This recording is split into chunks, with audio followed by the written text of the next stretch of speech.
What's happening, guys? Doing some car builds here, and figured I would go live, see what's up. Oh man!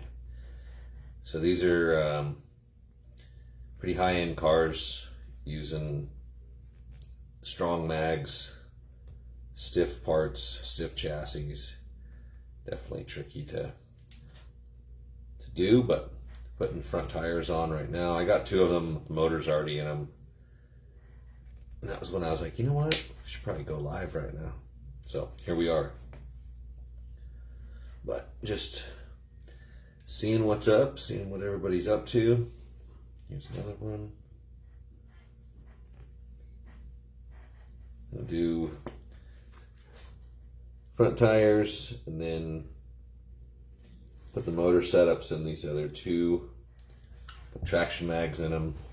I actually,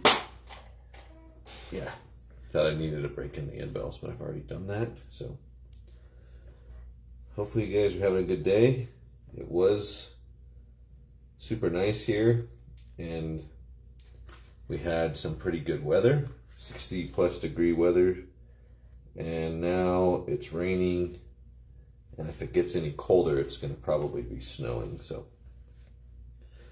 but that's just Utah. The joke here is, if you don't like the weather, wait 2 hours. And that is totally true, because in 2 hours you can have a whole different weather. So it's pretty funny. But yeah, if you come on, say what's up. Tell me what you're up to. If you're at work, if you're at home, going to dinner. I mean, it's 3:15 here on Thursday when this is live, so some of you guys might already be home for the night. Some of you guys might still be working, might be wrapping it up. Some of you guys might be off today, so who knows. But this time of the year too, my fingers get super dry and start cracking. Putting together stiff chassis and that stuff just destroys my fingers. But yesterday when I bit into breakfast, I freaking blew my lip open. I swore I could feel it split when I bit, but it's all right. Just got to remember that stuff. Another thing too is when we were building tracks, this time of the year, we'd have a lot of static buildup. So there'd be a lot of static, which wreaks havoc on a lot of electronic stuff, especially the CNC machines and stuff, and just the act of machining plastic with the CNC router, it would always create a ton of static. So, but I'm gonna get some mags out. These are level 25 magnets. Set these cars up in high downforce. So to do that, I always stick the magnets to the outside of the motor. If the face of the magnet that would touch the track attracts to the outside of the motor, that's what we consider high downforce.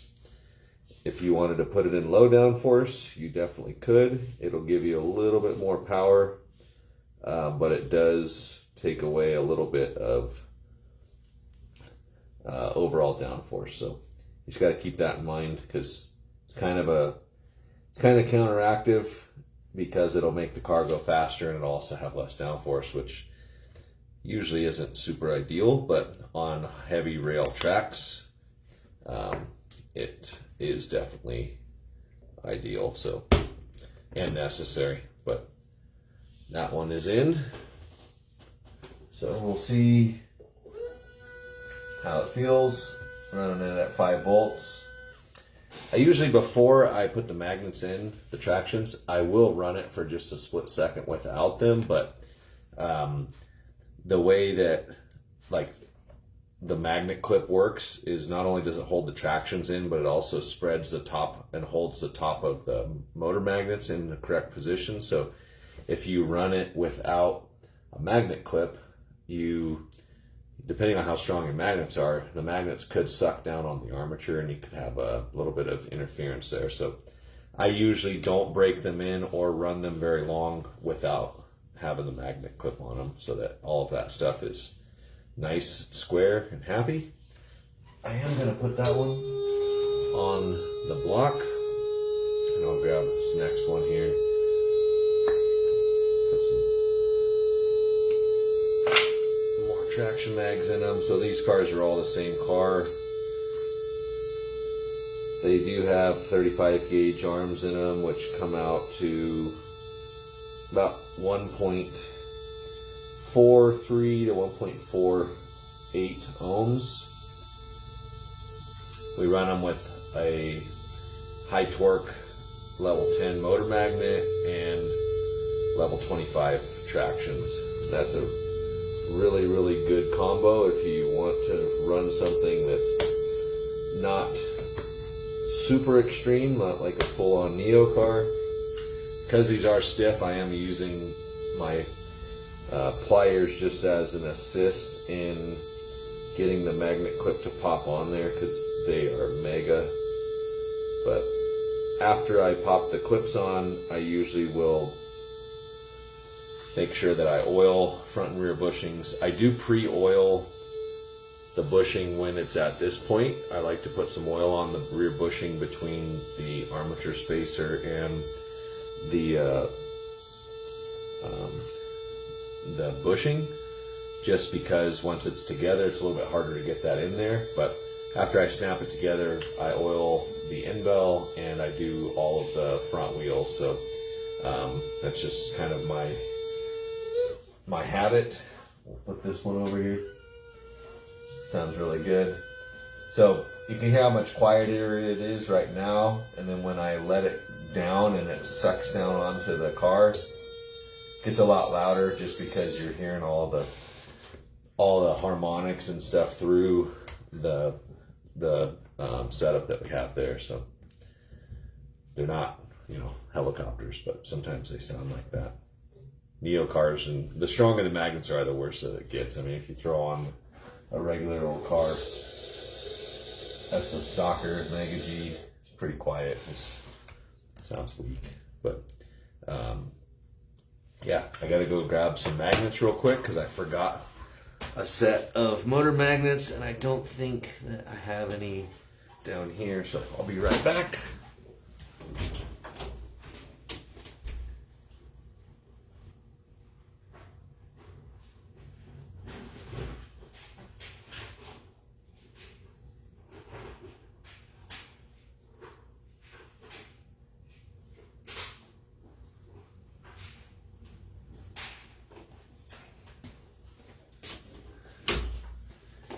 Okay, so I'm back. So like I said, these Pro 10 high torque, so a bunch of them right here.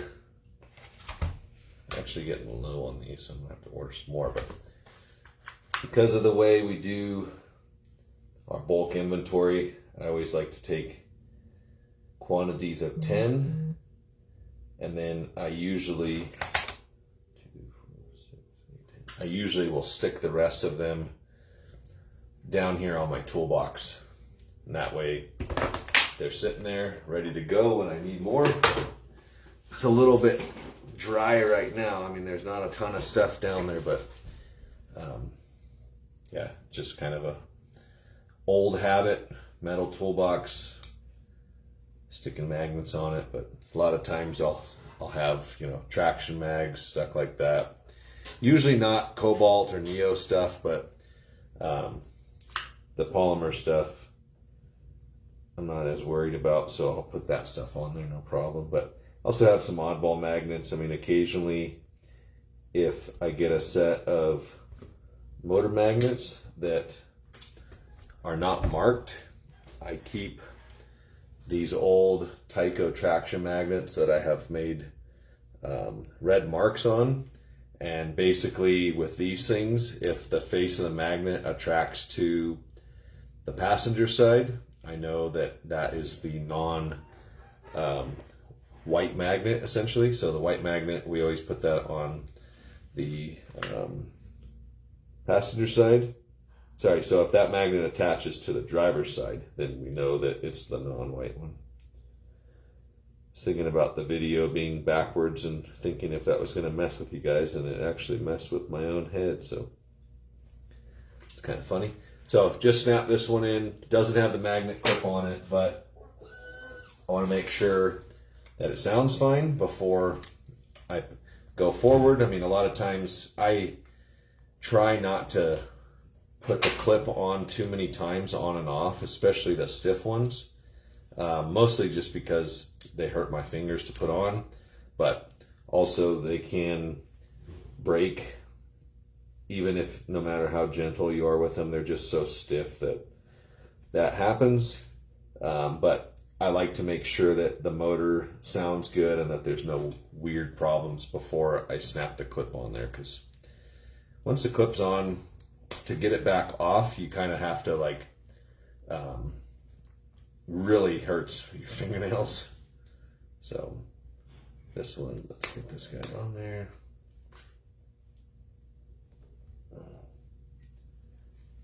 And that one is not wanting to go on there, so kind of boogered it up, putting it on there sideways like an idiot. See, Lee Fisher said, "What's up?" And Maurice says, "What version of Viper am I building?" So this is going to be like an RO car. They are wicked fast, wild, you name it. They're crazy. So, but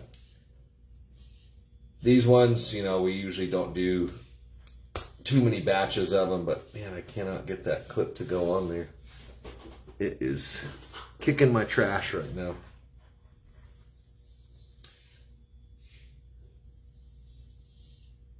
Yeah, I try to keep it clean.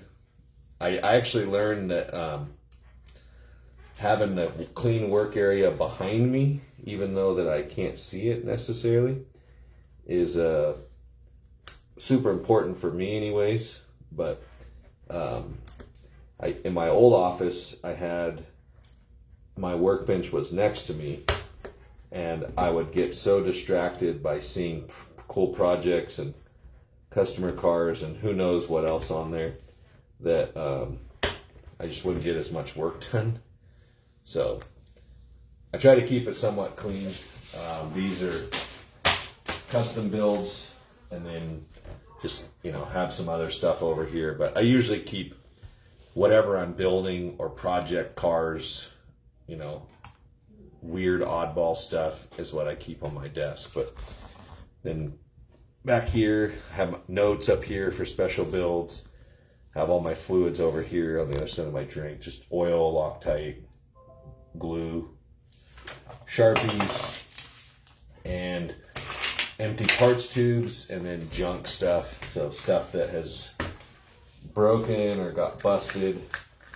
Some of these, like this, some of these cars are from up front, or they're rental cars that have been going for years that guys will send back for servicing. And if I determine that they're not worth fixing or something else has happened to them, I'll just throw them in that bin, and then that stuff usually ends up on eBay just as like a junk parts lot. But it's not all bad. It's just, for me, it's not stuff that I'm going to use, especially when I have access to brand new stuff in my drawer. So, but that stuff, every once in a while, we put that stuff on eBay. We have bodies too, stuff that didn't make the cut, or stuff that maybe has some blems in it.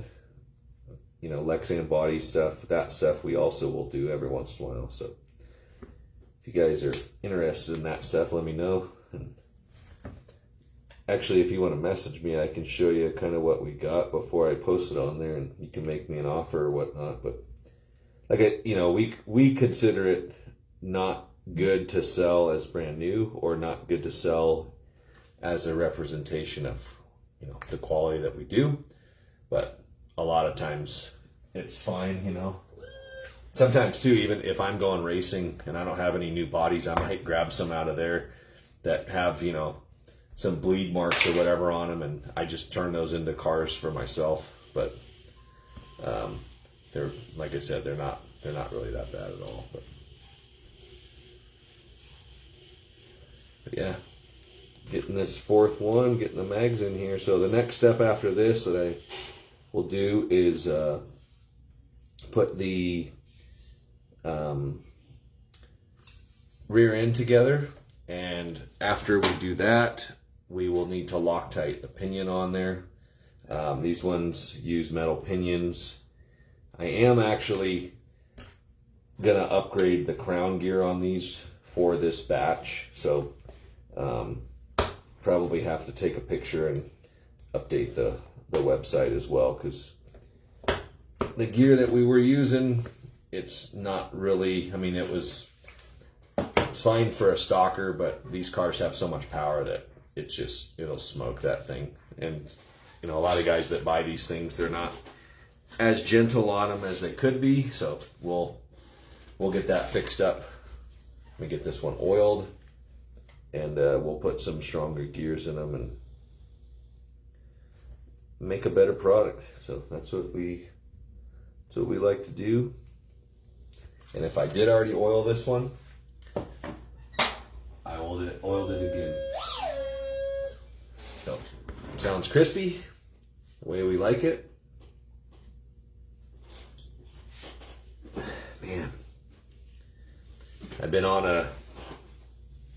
counting calories trying to lose some weight, and it's tough, but I'm gonna try to lose 30 to 40 pounds this year. So wish me luck.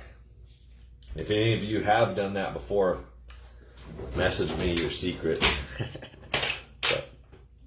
All right, so let's get some of this stuff put away because we don't need it out anymore. I'm gonna get out the press, the puller, and let's see, I forgot to mute my phone, so that's why you guys can hear messages coming through. But we need 4 axles. I always use the hard chrome axle on everything, standard size. Like I said, we are going to use a different gear, so some of my notes up here for a lot of the notes I have on my board here are what chassis, what pinion, what crown, and then what spacing and what the quantity of that is. So I have, you know, different ones for quicker metal gears with Viper crowns, Viper metal gears, Wizard metal gears, RPMs gears with metal crown, like all of that stuff. So that's what I need to figure out, but I'm gonna go get some parts, and I'll see you guys on the next one. So hopefully you guys are having a good one, and we will see you on the next one.